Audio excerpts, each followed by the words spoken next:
जदि आपण कौन झील को मने मने बहुत भल पाँच एवं आपण ताकू निज प्रेम रे दीवानी करने चाहते निज बसरे करने को चाहते ताले मु आज आपण नहीं आसी एक अमोघ वशीकरण मंत्र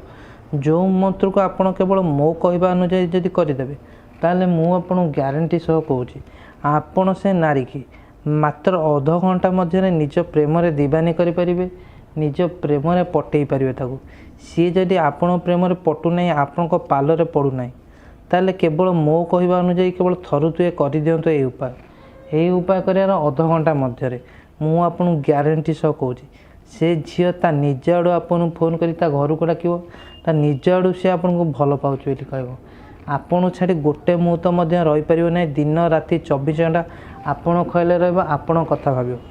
केवल मुझे जो उपाय बतेबी जो मंत्र बतेबी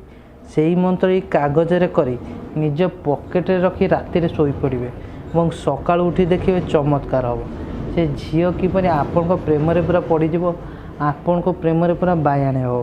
ताले आपण कौन करेंगे शनिवार दिन शोला बेले जिते आप शोया जाऊँच शनिवार दिन राति शोवा पूर्व आप उपायटी करेंगे आपड़ ये कौन करेंगे गोटे साधा कागज ने गोटे कला पेन ने कला पेन नहीं आपड़ कौन करेंगे गोटे देखो जो भाई बतौचे आप करेंगे प्रथम आप कौन करेंगे ये गोटे घर करदे देखु ये गोटे बॉक्स करेंगे बॉक्स कर सारी देखु ये भाग भाग करदे बॉक्स रे भाग भाग कर सारी आपड़ कौन करेंगे यही दी घरे आप क्रिंग क्रिंग लिखे एठी क्रिंग एठी क्रिंग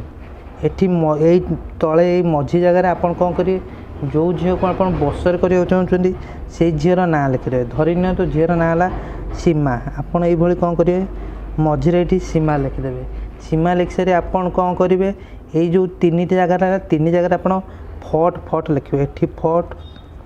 एठी फट एठी फट देखो यही लिखि कर सारे यही कर सारी आप कौन करेंगे तले गोटे मंत्र कह छोटिया मंत्रटी से मंत्रटी आप तले लिखिदेवे देखो मंत्रटी ओं नमः फट रिंग रिंग आमुकं वश्यम करोते देखु प्रथम यही गोटे बॉक्स करेंगे बॉक्स रे क्रिंग फट क्रिंग लिखे एठी फट लिखे मझे झीर ना लिखे तापर एठी फट लिखे तापर तले कौन करेंगे आप यही मंत्रटी लिखिदेवे ओं नमः फट रिंग रिंग आमुकं वश्य करोते यही मंत्र लिखि सारी आप कौन करेंगे यही मंत्र को आप करेंगे जो तले मंत्र लिखी यही मंत्र को आप करेंगे 7 थर उच्चारण करेंगे मन रखु मंत्र टी आप 7 थर उच्चारण करेंगे और 7 थर जो मंत्र उच्चारण करेंगे ये आमुक जगह आप से झीर नहीं मंत्र 7 थर उच्चारण करेंगे और मंत्र उच्चारण कर सारी आपड़ कौन करेंगे ये कागज उपर मात्र 3 थर फुंक मारिदे मन रखु 7 थर मंत्र पढ़े और 7 थर मंत्र पढ़ी सारी यही कागज उपर 3 थर फुंक मारिदेवे और 3 थर फुंक मारी सारी आपड़ ये कागजटी को निज पॉकेट रखी शोई पड़े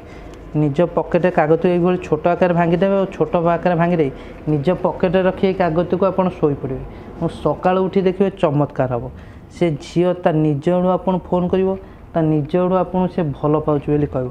केवल एतिक उपाय करदेवार अध घंटा मध्य से झील पर आपण प्रेम रे पड़ज आपण पालरे पड़ज आपन को छाड़ी गोटे मुहूर्त रहीपर ना दिन राति 24 घंटा केवल आपण कथा भाव आपण खयाल रहिबो। धन्यवाद।